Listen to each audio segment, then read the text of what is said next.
As designers, the tendency is to focus a lot on the technology and the softwares, but also design fundamentals such as colors are extremely important. In this video, I'll explain exactly what is color, what is the color wheel, and what are the primary, secondary, and tertiary colors in order for you to make the most out of your next design project. And by the way, I just released a entire course on how to get started in UI UX design, so feel free to check it out in a link in the description. But without further ado, let's jump into the video. In this lecture, we'll talk about what is color, and as we're going to see in just a moment, color is quite a complex subject matter, although it might seem simple at first. So let's start with the very first slide, and the very first concepts that I want you to understand is that in order to see color, you need a crucial element, and that is light. And the reason for this is that when light shines over an object, some colors will be absorbed by the object, while other ones will bounce off from it, so they won't be absorbed.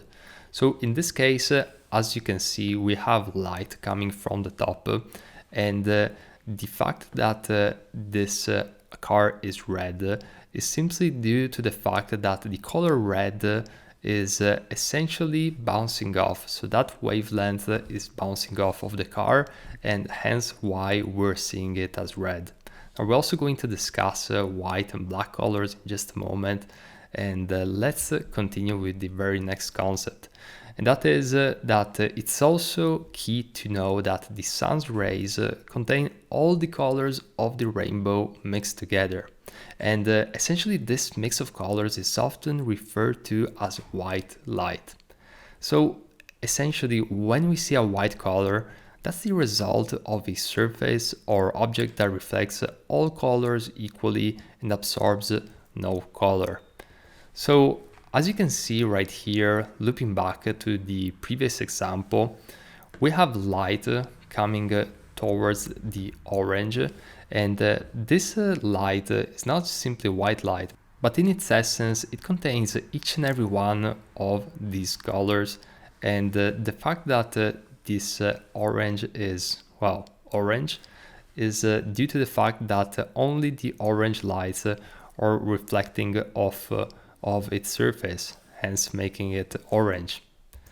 Now let's talk about black, because on the other hand, when we see a black color, that's the result of a surface or object that does not reflect all color equally and doesn't absorb all colors, and that's why it looks black to us. So essentially over here what's happening is that the black color is a result of this object not reflecting all colors equally. Now, you might be asking, is black a color though? Well, while artists consider black a color, scientists do not, because black is the absence of colors. So it's been a debated subject for quite a while, but essentially artists see it one way and scientists see it in another way. Now let's talk about light rays. Since all light rays contain color, and light is made of electromagnetic waves which spread out from any light source. And an example of this would be the sun. Now the interesting thing is that these light waves travel very, very fast. We're talking about speeds of up to 300,000 kilometers per second, which in miles is about 186,000. Now, the shortest wavelength of light that human can see is violet, while the longest wavelength is red. We can also see here that as humans, we can only see a small portion of the entire spectrum, which is referred to as the visible spectrum. As you can see in the diagram, it's a small segment and we can't see wavelengths such as X-ray or ultraviolet lights, although they're still present in physics. And if we see at another diagram, we can see this even more clearly.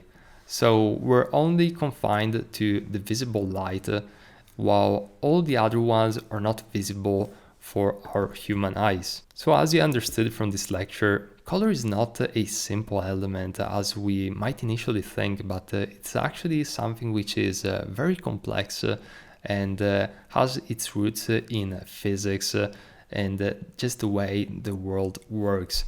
But now let's explore color in more detail and let's proceed in the next video.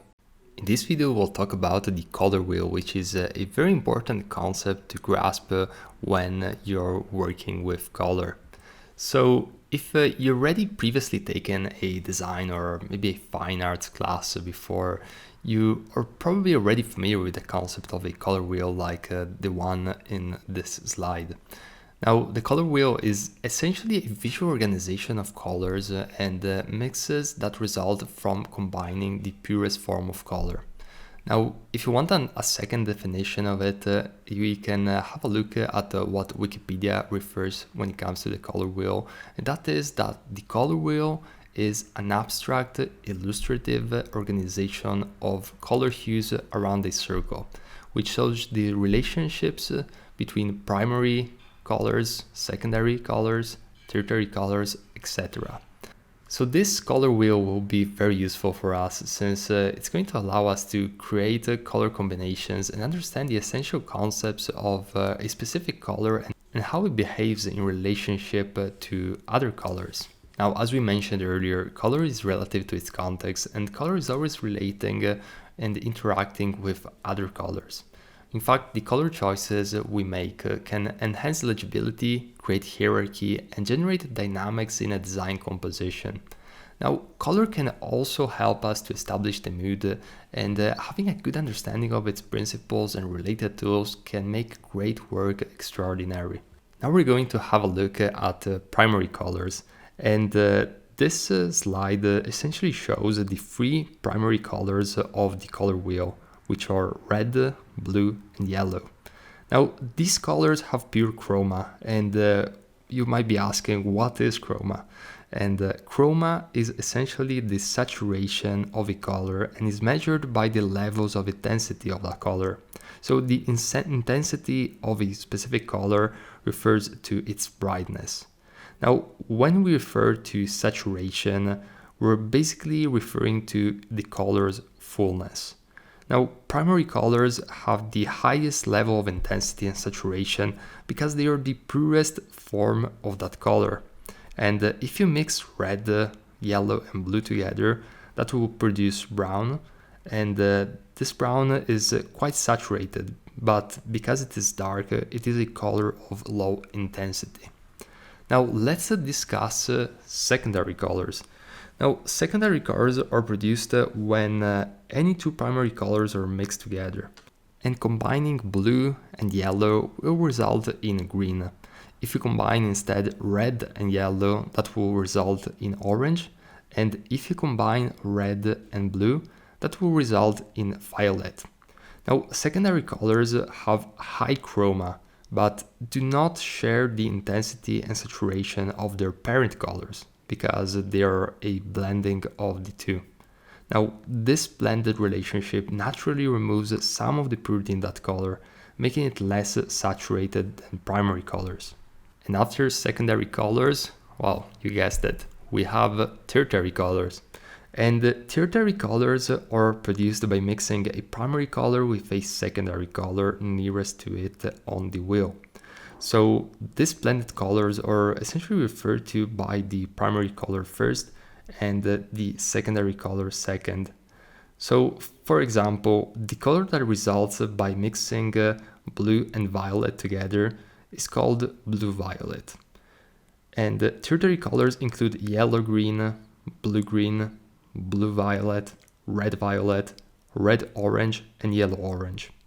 Now, do you think that these colors have as much chroma as their primary and secondary counterparts in the wheel? They do not. And you might be asking why. Well, the answer is simple. Tertiary colors are one step further removed from primary colors because they are mixed with other primary and secondary colors. And this essentially means that they have less intensity and saturation. Now, you might be thinking that this doesn't really make sense, doesn't it? Well, the colors on the wheel all appear to be very pure, intense, and saturated, and that is correct. But remember that color is relative. So, an individual tertiary color in the context of the color wheel has less chroma than colors directly next to it. But in another situation, among a different mix of colors, this color could be the lightest and brightest on the page. Now that we have this basic understanding of the color wheel and also of primary, secondary, and tertiary colors, we have all the knowledge needed to move on to the very next topic, which is going to be in the next video.